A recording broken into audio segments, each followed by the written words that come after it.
نحمده ونصلي على رسوله الکریم بسم اللہ الرحمن الرحیم۔ صرف 5 منٹ کا مدرسہ قرآن و حدیث کی روشنی میں۔ یکم ربیع الاول۔ نمبر 1، اسلامی تاریخ۔ حضرت عیسیٰ علیہ السلام کی دعوت۔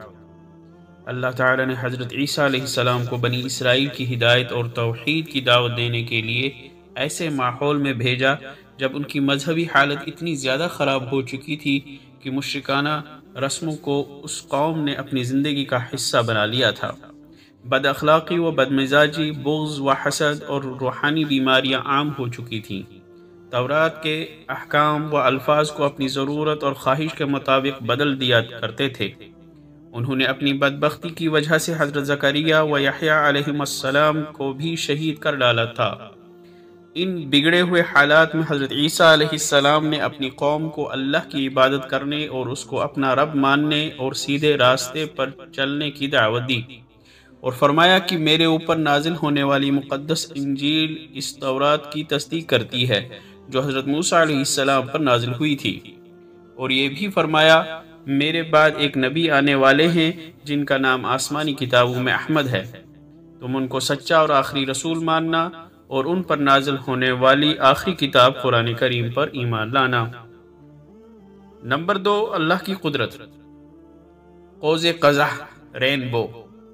بارش کے موسم میں جب ہلکی دھوپ میں بارش ہوتی ہے تو آسمان پر ایک جانب سے دوسری جانب 7 رنگوں والی قوس قزح یعنی کمان ظاہر ہوتی ہے۔ کمان کے یہ مختلف رنگ آسمان کے حسن و خوبصورتی میں اضافہ کر دیتے ہیں، جس کو دیکھ کر انسان سوچنے پر مجبور ہو جاتا ہے کہ آخر آسمان کی اس بلندی پر کسی پینٹنگ کے بغیر چند منٹوں میں اتنی بڑی خوبصورت اور حسین قوس کس نے بنائی؟ بے شک یہ اللہ ہی کی ذات ہے جو اپنی مرضی کے مطابق اپنی قدرت کا اظہار فرماتی ہے۔ نمبر 3، ایک فرض کے بارے میں۔ حضرت محمد صلی اللہ علیہ وسلم کو آخری نبی ماننا۔ قرآن میں اللہ تعالی فرماتا ہے حضرت محمد صلی اللہ علیہ وسلم اللہ کے رسول اور خاتم النبیین ہیں۔ فائدہ: رسول اللہ صلی اللہ علیہ وسلم اللہ کے آخری نبی اور رسول ہیں، لہٰذا آپ صلی اللہ علیہ وسلم کو آخری نبی اور رسول ماننا قیامت تک کسی دوسرے نبی کے نہ آنے کا یقین رکھنا فرض ہے۔ نمبر 4، ایک سنت کے بارے میں۔ مہمان کا اچھے الفاظ سے استقبال کرنا۔ حضرت ابن عباس رضی اللہ عنہما فرماتے ہیں کہ جب رسول اللہ صلی اللہ علیہ وسلم کی خدمت میں قبیلہ بنو عبد القیس کے لوگ آئے تو رسول اللہ صلی اللہ علیہ وسلم نے فرمایا مرحبا، یعنی آپ کا آنا مبارک ہو۔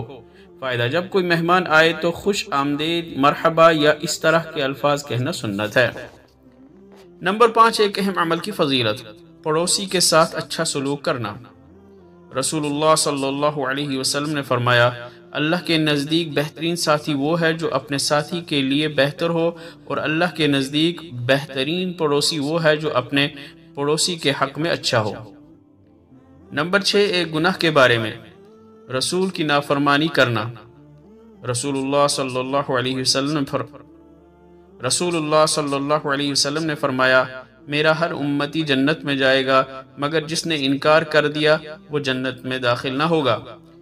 عرض کیا گیا یا رسول اللہ انکار کون کرے گا؟ فرمایا جس نے میری اطاعت کی وہ جنت میں داخل ہوگا، اور جس نے میری نافرمانی کی تو اس نے انکار کیا۔ نمبر 7، دنیا کے بارے میں۔ مال کے متعلق فرشتوں کا اعلان۔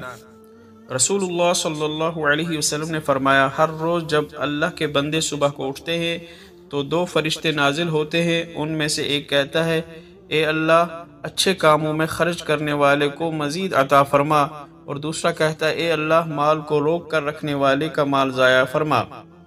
نمبر 8، آخرت کے بارے میں۔ قیامت کے دن اعمال کا بدلہ ملے گا۔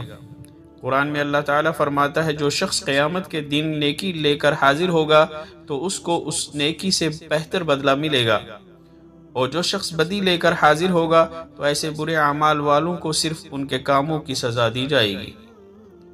نمبر 9، طب نبوی سے علاج۔ ہر مرض کا علاج موجود ہے۔ حضرت اسامہ بن شریک رضی اللہ عنہ بیان کرتے ہیں کہ میں حضور صلی اللہ علیہ وسلم کی خدمت میں موجود تھا کہ کچھ دیہات کے رہنے والے آئے اور آپ صلی اللہ علیہ وسلم سے عرض کیا، یا رسول اللہ کیا ہم دوا کریں؟ تو رسول اللہ صلی اللہ علیہ وسلم نے فرمایا، اللہ کے بندو ضرور دوا کرو، اس لیے کہ کوئی بیماری ایسی نہیں ہے جس کی دوا اللہ نے پیدا نہ کی ہو سوائے ایک بیماری کے، اور وہ بڑھاپا ہے۔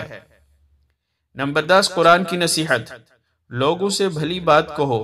قرآن میں اللہ تعالیٰ فرماتا ہے، اور وہ وقت یاد کرو جب ہم نے بنی اسرائیل سے پکا عہد لیا تھا کہ تم اللہ کے سوا کسی کی عبادت نہیں کرو گے، اور والدین کے ساتھ اچھا سلوک کرو گے، اور رشتہ داروں سے بھی، اور یتیموں اور مسکینوں سے بھی، اور لوگوں سے بھلی بات کہنا، اور نماز قائم کرنا، اور زکوٰۃ دینا۔ فائدہ، یہی حکم امت محمدیہ کے لیے بھی ہے۔ اللہ تعالیٰ عمل کرنے کی توفیق عطا فرمائے۔ وآخر دعوانا ان الحمد للہ رب العالمین۔